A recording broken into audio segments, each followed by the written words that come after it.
ಇದ್ರೆ ಭಾರತ ತೀರ ಅನಾಗರಿಕತೆಗೆ ಹೋಗ್ತಿತ್ತು. ಅನೇಕ ಸಮುದಾಯಗಳು ಕತ್ಲೆಗಿತ್ತು. ತಾವೆಲ್ಲಾನು ಕೂಡ ಅದನ್ನು ಕುರಿತು ತುಂಬಾ ಚೆನ್ನಾಗಿ ಮಾತಾಡಿದ್ವಿ, ಜಿಲ್ಲಾಧ್ಯಕ್ಷರು, ವಿಭಾಗೀಯ ಅಧ್ಯಕ್ಷರು. ಯಾಕಂದ್ರೆ ನನಗಿನ್ನ ಮುಖ್ಯ ನೀವು ಸಂಘಟನೆ. ನಾನು ಮುಂದೆ ಕೂತಿದ್ದವರು ಅಷ್ಟೇ, ಹಿಂದೆ ಕೂತಿದ್ದವರು ಅಷ್ಟೇ. ಹಿಂದಕ್ಕೆ ನಾನು ನೋಡ್ಲೇ ಇಲ್ಲ, ಯಾಕಂದ್ರೆ ಎಲ್ಲ ಹೃದಯದಲ್ಲಿದ್ದಾರೆ. ಮುಖಂಡರುಗಳೆಲ್ಲ ಹೃದಯದಲ್ಲಿರೋದ್ರಿಂದ ನಮ್ಮ ಹೃದಯದಲ್ಲಿ ಪ್ರತಿಯೊಬ್ಬರು ಕಾಣ್ತಾ ಇರ್ತೀವಿ.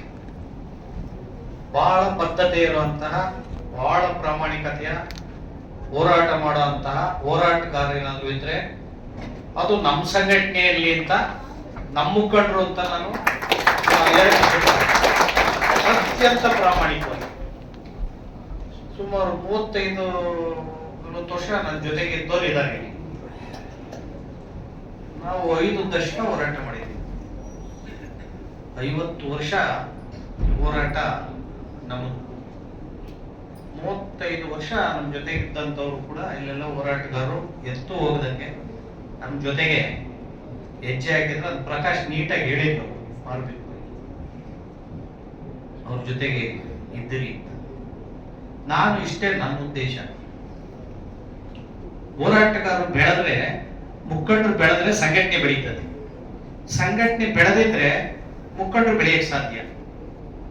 ಆ ಕಾರಣದಿಂದ ನೀವು ಪ್ರತಿ ಸಭೆನಲ್ಲೂ ಕೂಡ 2ನೇ ಸಾಲು 3ನೇ ಸಾಲಿನ ಮುಖಂಡರು ನೀವು 1ನೇ ಸಾಲಿಗೆ ಬರಬೇಕು ಅಂತ ಹೇಳಿ ನೀವು ಮಾತಾಡಿ ತರಬೇತರಾಗಬೇಕು, ಪ್ರಾಕ್ಟೀಸ್ ಆಗಬೇಕು ಅನ್ನೋ ಕಾರಣದಿಂದ ನೀವು ಮಾತಾಡಲ್ಲ ಅಂದ್ರೆ ನಾನು ಮಾತಾಡ್ತೀನಿ. ಬೇರೆ ಸಂಘಟನೆಗಳಿಗೆ ಆ ತರ ನಿಮ್ಗೆ ವೇದಿಕೆನ ಯಾರು ಕೊಡಲ್ಲ. ಯಾವ ಸಂಘಟನೆ ಕೂಡ ವೇದಿಕೆ ಕೊಡಲ್ಲ. ಕೊಟ್ರೆ 2-3 ಸಂಘ ಅವ್ರವರೇ ಮಾಡಿಕೊಂತಾರೆ ಅಂತ. ನಾನು ಮುಕ್ತವಾಗಿ ನಾಳೆ ಬಿಟ್ಟು ಹೋದ್ರೂ ತೊಂದರೆ ಇಲ್ಲ. ನಮ್ಮ ಜೊತೆಗಿರೋರು ಬೆಳಿಬೇಕು. ಇವ್ರು ಬೆಳೆದ್ರೆ ಸಮಾಜ ಕಾಪಾಡ್ತಾರೆ ಅಂತ ಹೇಳಿ ನಾವು ಬೆಳೆಸಕ್ಕೆ ಪ್ರಯತ್ನವನ್ನ ಮಾಡ್ತೀವಿ. ಆ ಕಾರಣದಿಂದ ನಾನು ನಿಮ್ಮನ್ನೇ ಪ್ರಥಮವಾಗಿ ಮಾತಾಡ್ಸಿದ್ದು, ಕಾರ್ಯಕಾರಿಣಿ ಸಭೆನೂ ಹೌದು, ಬಾಬಾ ಸಾಹೇಬ್ ಅಂಬೇಡ್ಕರ್ ಜಗ್ಗೇವರ ಜಯಂತಿನೂ ಹೌದು. ಈಗ ಜಯಂತಿ ಉದ್ಘಾಟನೆ ಆಗಿದೆ. ಇವತ್ತು ನಮ್ಮ ನಾಯಕ್ ಸರ್ ಹೇಳ್ತಿದ್ರು, ನಮ್ಮ ಮಾಧ್ಯಮದವರು, ಇವರು ಹಂಗೆ ಹೇಳಿದ್ರು, ನಮ್ಮ ಸಂಜೀವಾಣಿ ಸ್ನೇಹಿತರು. 1000 ಕಡೆ ನಡೀತಾ ಇದೆ, 1000 ಅಲ್ಲ 5000 ಕಡೆ ನಡೀತಾ ಇವತ್ತು ಅಂತ ಜಯಂತಿ. ನನಗೆ ಅನೇಕ ಶಾಖೆಗಳು ರಿಕ್ವೆಸ್ಟ್ ಮಾಡಿದ್ರು. ನಮ್ಮ ಮುನಾಜಿನಪ್ಪ ಜಯರಾಮ್ ಕೂಡ ರಿಕ್ವೆಸ್ಟ್ ಮಾಡಿದ್ರು, ಸರ್ ನಾವಿಲ್ಲಿ ಜಯಂತಿ ವೀರ ಸಾಗರದ ಆಯ್ಕೆ ಮಾಡಿದ್ದೀವಿ ಸರ್, ಆಮೇಲೆ ಮಾಡ್ಕೊಂಡ್ರಪ್ಪ ಬಂದ್ಬಿಡ್ರಿ ಅಂತ. ಅನೇಕ ಕಡೆ ಬಂದಿಲ್ಲ. ಅವ್ರಿಗೆ ಎಲ್ಲ ಕಡೆ ಜಯಂತಿ ಮಾಡ್ತಾ ಇದ್ದಾರೆ. ಇದು ಪ್ರಯೋಗ ನಮ್ಮದು.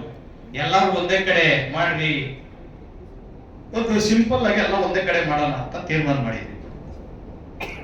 ಆದ್ರೂ ಅವ್ರು ಅಭ್ಯಾಸ ಮಾಡ್ಕೊಂಡು ಬಂದ್ಬಿಟ್ಟಿದಾರಲ್ಲ. ಬಾಬಾ ಸಾಹೇಬ್ ಅಂದ್ರೆ ಅವ್ರವ್ರ ಊರಲ್ಲಿ, ಅವ್ರ ಗ್ರಾಮದಲ್ಲಿ ತೀವ್ರ ವಿಜೃಂಭಣೆಯಿಂದ ಮಾಡೋರು ಇದ್ದಾರೆ. ತಿಂಗಳಿಂದ ತಯಾರಾಗಿದ್ದವರು ಇದ್ದಾರೆ, 2-3 ತಿಂಗಳಿಂದ ತಯಾರಾಗಿರೋರು ಇದ್ದಾರೆ. ಆದ್ರಿಂದ ಅವ್ರಿಗೆಲ್ಲ ತೊಂದರೆ ಕೊಡೋದು ಬೇಡ, ಮಾಡ್ಕೊಳ್ಳಿ ಅಂತ ಹೇಳಿ ಅನ್ನೋದು 8 ಜನ ಸೇರ್ಕೊಂಡು ಇಬ್ಬರ ಜಯಂತಿನ ಇಲ್ಲಿ ಮಾಡ್ಬೇಕು ಅಂತ ಹೇಳಿ ನಾವು ತೀರ್ಮಾನವನ್ನ ಮಾಡಿದ್ವಿ. ಯಾಕೆ ಇಲ್ಲಿ ಜಯಂತಿನ ನಾವು ಇವತ್ತು ತೀರ್ಮಾನ ಮಾಡಿದ್ದೀವಿ ಅನ್ನೋದು ಬಹಳ ಮುಖ್ಯ. ಇದೊಂದು ಮೆಸೇಜ್ ಕೊಡಕ್ಕೆ ನಾವಿಲ್ಲಿ ಇಡೀ ರಾಜ್ಯಕ್ಕೆ ಅಥವಾ ದೇಶಕ್ಕೆ ಒಂದು ಮೆಸೇಜ್ ಕೊಡೋಕ್ಕೋಸ್ಕರ ಇವತ್ತು ಏಪ್ರಿಲ್ 14ನೇ ತಾರೀಕು ಜಯಂತಿನ, ಬಾಬಾ ಸಾಹೇಬ್ ಅಂಬೇಡ್ಕರ್ ಜಗ್ಗೇವರ ಜಯಂತಿಯನ್ನ ನಾವಿಲ್ಲಿ ಆಯೋಜಿಸಿದ್ದೇವೆ. ರಾಜ್ಯದಲ್ಲಿ ಗೊಂದಲ ಆಗಿಬಿಟ್ಟಿದೆ. ಏನು ಸಾಮಾಜಿಕ ಜಾಲತಾಣ ಬಂದು ಬಾಬು ಜಗಜೀವನ್ ಅವರನ್ನ ಅಂಬೇಡ್ಕರ್ ಅವರ ಜೊತೆನಲ್ಲಿ ಜಯಂತಿ ಮಾಡಬೇಡಿ, ಅದು ಸರಿಯಲ್ಲ ಅಂತ ಸಾಮಾಜಿಕ ಜಾಲತಾಣದಲ್ಲಿ ಅನೇಕ ಸುದ್ದಿಗಳು ಹಬ್ಬಿದೆ. ಹೋರಾಡಿದಂತಹ ಏಕೈಕ ಮಹಾನಾಯಕ ಅಂತ ಇದ್ರೆ ಅದು ಬಾಬಾ ಸಾಹೇಬ್ ಅಂಬೇಡ್ಕರ್ ಅನ್ನೋದನ್ನ. ಆದ್ದರಿಂದ ಬಾಬಾ ಸಾಹೇಬ್ ಅಂಬೇಡ್ಕರ್ ಅನ್ನ ಯಾರಿಗೂ ನಾವು ಹೋಲಿಕೆ ಮಾಡೋದು ಬೇಡ. ಜೊತೆಗೆ ಬಾಬು ಜಗಜೀವನ್ ರಾಮ್ 5 ದಶಕಗಳ ಕಾಲ ಶಾಸಕರಾಗಿ, ಸಂಸದರಾಗಿ, ಸಚಿವರಾಗಿ 30 ವರ್ಷ ನಿರಂತರ ಸಚಿವರಾಗಿದ್ದಂತ ಏಕೈಕ ಯಾರಾದ್ರೂ ವ್ಯಕ್ತಿ ಅಂದ್ರೆ ಜಗತ್ತಲ್ಲಿ ಅದು ಬಾಬು ಜಗಜೀವನ್ ಪ್ರಧಾನಿಯಾಗಿದ್ರು. ಪ್ರಧಾನಿ ಆಗದ ಅವಕಾಶವನ್ನ ಜಾತಿ ಕಾರಣಕ್ಕೋಸ್ಕರ 3 ಸಾರಿ ತಪ್ಪಿಸಿದ್ರು. ಇಡೀ ದೇಶಕ್ಕೆ ಬರಗಾಲ ಬಂದಾಗ ಕೃಷಿ ಸಚಿವರಾಗಿರ್ತಾರೆ. ಕೃಷಿಯನ್ನು ಆಧುನೀಕರಣ ಮಾಡಿ ಹಸಿರು ಕ್ರಾಂತಿ ಅಧಿಕಾರ ಅಂತೇಳಿ ಪ್ರಖ್ಯಾತಿಯನ್ನ ಪಡೆದಂತ ಜಗಜೀವನ್ ರಾಮ್ ಜೊತೆಗೆ ಕೃಷಿಯನ್ನು ಆಧುನೀಕರಣ ಮಾಡಿ ಎಲ್ಲರಿಗೂ ಕೂಡ ಆಹಾರ ದೊರಕೋ ರೀತಿಯಲ್ಲಿ ಇವತ್ತು ಕೂಡ ಆಹಾರ ದೊರಕಬೇಕಂದ್ರೆ ರಸಗೊಬ್ಬರ ಇದೆಲ್ಲ ಇಂಟ್ರೊಡ್ಯೂಸ್ ಮಾಡಿದವರು ಅಂದ್ರೆ ಬಾಬು ಜಗಜೀವನ್ ರಾಮ್. ಅವ್ರನ್ನು ಕೂಡ ನಾವು ಇವತ್ತು ಸ್ಮರಣೆ ಮಾಡ್ಕೋಬೇಕಾಗಿದೆ. ಆದ್ರೆ ಒಟ್ಟೊಟ್ಟಿಗೆ ಜಯಂತಿ ಮಾಡೋದು ಇದೆಯಲ್ಲ, ಅದು ನನ್ನ ಪ್ರಕಾರ ಕೂಡ ಸರಿಯಲ್ಲ. ನಾವು ಮಾಡಿದ್ದೇವೆ, ನಿಮಗೆ ಮೆಸೇಜ್ ಕೊಡಕ್ಕಷ್ಟೇ. ಒಟ್ಟೊಟ್ಟಿಗೆ ಜಯಂತಿ ಮಾಡೋದು ಕೂಡ ಸರಿನೇ, ಸರಿಯಾಗಿ ನೋಡಿದ್ರೆ ಸರಿನೇ, ಸರಿಯಾಗಿ ನೋಡಿಲ್ಲ ಅಂದ್ರೆ ಸರಿಯಲ್ಲ. ಯಾಕಂದ್ರೆ ಬಾಬಾ ಸಾಹೇಬ್ ಅಂಬೇಡ್ಕರ್ ಅನ್ನ ನಾವು ಯಾರಿಗೂ ಹೋಲಿಕೆ ಮಾಡ್ತಾ ಇಲ್ಲ. ಬಾಬಾ ಸಾಹೇಬ್ ಅಂಬೇಡ್ಕರ್ ಅಂದ್ರೆ ಅವರನ್ನ ಎಲ್ಲಾ ಸಮಾಜದವರು ಕೂಡ ಪ್ರೀತಿಸ್ತಾರೆ. ಬಾಬಾ ಸಾಹೇಬ್ ಅಂಬೇಡ್ಕರ್ ಅನ್ನ ಒಂದು ಜಾತಿಗೆ ಕಾರಣಕ್ಕೆ ಒಂದು ಜಾತಿಗೆ ಸೀಮಿತ ಮಾಡಿದ್ರೆ ಅದಕ್ಕಿಂತ ದೊಡ್ಡ ಮೋಸ ತಂತ್ರ ಬೇರೆ ಯಾವುದೂ ಇಲ್ಲ. ಬಾಬಾ ಸಾಹೇಬ್ ಅಂಬೇಡ್ಕರ್ ಅವರು ಜಾತಿ ರಹಿತವಾಗಿ, ವರ್ಗರಹಿತವಾಗಿ, ವರ್ಣರಹಿತವಾಗಿ ಒಬ್ಬ ಮನುಷ್ಯರಾಗಿ, ಒಬ್ಬ ಮಹಾಮಾನವಾಗಿ ಅವರು ಈ ದೇಶದಲ್ಲಿ ಎಲ್ಲ ಜೀವರಾಶಿಗಳಿಗೆ ಜೀವ ಪರವಾಗಿ ಹೋರಾಟ ಮಾಡಿದಂತ ಏಕೈಕ ಒಬ್ಬ ವಿಶ್ವಮಾನವ ಇದ್ದರೆ ಅದು ಬಾಬಾ ಸಾಹೇಬ್ ಅಂಬೇಡ್ಕರ್ ಅನ್ನೋದನ್ನ ನಾವು ತಿಳ್ಕೋಬೇಕಾಗಿದೆ. ಬರೀ ಜಾತಿಗಲ್ಲ, ಒಂದು ಜಾತಿಗಲ್ಲ, ಮಹಿಳೆಯರನ್ನು ವಿಮೋಚನೆ ಮಾಡ್ತಾರೆ. ಮಹಿಳೆಯರನ್ನ ಅಸ್ಪೃಶ್ಯರ ರೀತಿಯಲ್ಲಿ ಗೃಹ ಬಂಧನದಲ್ಲಿ ಇಟ್ಟಿರ್ತಾರೆ, ಶಾಲೆಗೆ ಸೇರಂಗಿರಲ್ಲ, ಅವರು ನೌಕರಿಗೆ ಹೋಗಿರಲ್ಲ. ಇವತ್ತು ಕೂಡ ಮಹಿಳೆಯರು ಯಾವುದೇ ಹಿಂದೂ ಧರ್ಮದಲ್ಲಿ ಪುರೋಹಿತರಾಗಕ್ಕೆ ಅವಕಾಶ ಇಲ್ಲ. ಬಾಲಕಾರ್ಮಿಕ ಪದ್ಧತಿಯನ್ನು ನಿಷೇಧ ಮಾಡ್ತಾರೆ, ಜಾತಿ ಪದ್ಧತಿಯನ್ನು ನಿಷೇಧ ಮಾಡ್ತಾರೆ ಸಂವಿಧಾನದಲ್ಲಿ. ಮನುಷ್ಯರೆಲ್ಲರೂ ಕೂಡ ಸಮಾನರು. One man one vote one value. ಎಲ್ಲ ಮನುಷ್ಯರಿಗೂ ಒಂದೇ ಮೌಲ್ಯ, ಒಂದೇ ಗೌರವ. ಲಿಂಗ ಭೇದ ಇಲ್ಲ, ಜಾತಿ ಭೇದ ಇಲ್ಲ, ವರ್ಗ ಭೇದ ಇಲ್ಲ, ವರ್ಣ ಭೇದ ಇಲ್ಲ ಅಂತ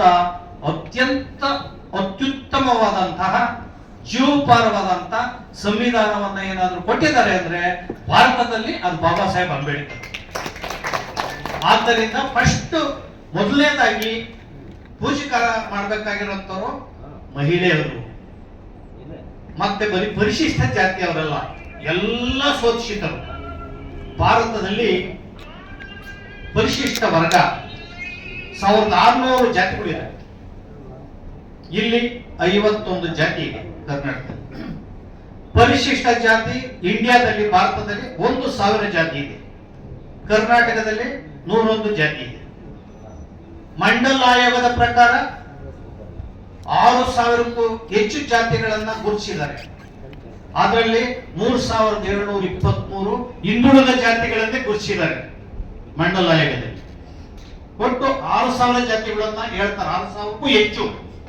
ಅಂದ್ರೆ ಇಷ್ಟು ಎಲ್ಲಾ ಜಾತಿಗಳು ಕೂಡ, ಎಲ್ಲಾ ಧರ್ಮಗಳು, ಎಲ್ಲಾ ಜಾತಿಗಳು, ಎಲ್ಲಾ ಭಾಷೆಗಳನ್ನ ಒಂದೇ ಕೊಡೆಯಡಿಯಲ್ಲಿ, ಒಂದೇ ಸೂರಿನಡಿಯಲ್ಲಿ, ಒಂದು ತಾಯಿಯ ಮಕ್ಕಳಂತೆ ಭಾರತದಲ್ಲಿ ಸೋದರತೆಯಿಂದ, ಭಾತೃತ್ವದಿಂದ ಬದುಕಬೇಕು ಅಂತೇಳಿ ಸಂವಿಧಾನವನ್ನ ಕೊಟ್ಟಂತಹ ಮಹಾನ್ ಮಾನವತಾವಾದಿ ಬಾಬಾ ಸಾಹೇಬ್ ಅಂಬೇಡ್ಕರ್.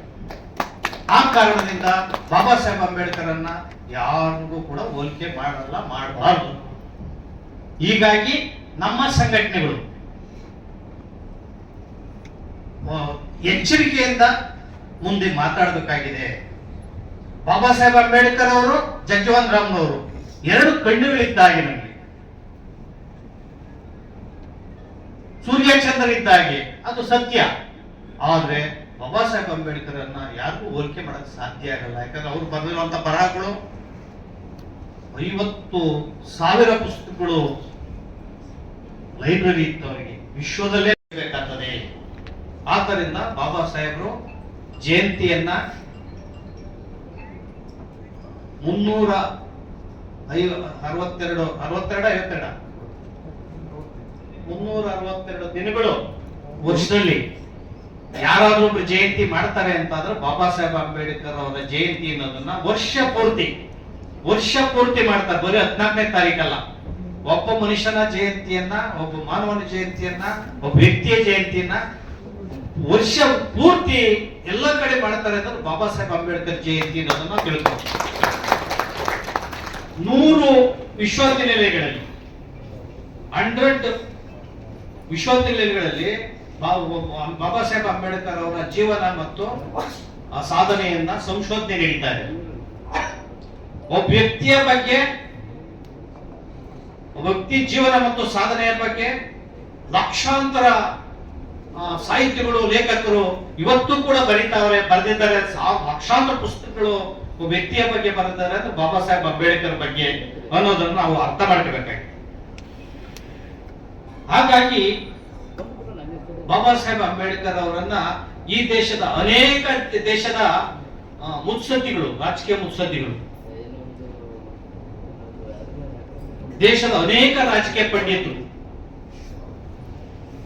ದೇಶದ ಮಹಾ ವಿದ್ಯಾವಂತರು ಬಾಬಾ ಸಾಹೇಬರ ಬಗ್ಗೆ ಹೊಗಳಿಕೆಯ ಮಾತುಗಳನ್ನ ಮತ್ತೆ ಅವರ ಜ್ಞಾನದ ಎತ್ತರದ ಜ್ಞಾನದ ಶಿಖರವನ್ನ ಬಾಬಾ ಸಾಹೇಬರು ಏರಿದ್ದಾರೆ. ಮಹಾಜ್ಞಾನಿ ಅವರು, ವೈಚಾರಿಕ ಶಿಖರ, ಜ್ಞಾನದ ಶಿಖರ ಅಂತ ಬಣ್ಣಿಸಿದ್ದಾರೆ ಅಂತ ಅಂದ್ರೆ ವ್ಯಕ್ತಿಯ ಬಗ್ಗೆ ಬಾಬಾ ಸಾಹೇಬ್ ಅಂಬೇಡ್ಕರ್ ಅನ್ನೋದನ್ನ ನಾವು ಅರ್ಥ ಮಾಡ್ಕೋಬೇಕಾಗ್ತದೆ. ಆದ್ದರಿಂದ ಬಾಬಾ ಸಾಹೇಬ್ ಅಂಬೇಡ್ಕರ್ನ ಯಾವುದೇ ಜಾತಿ ಧರ್ಮದಿಂದ ನಾವು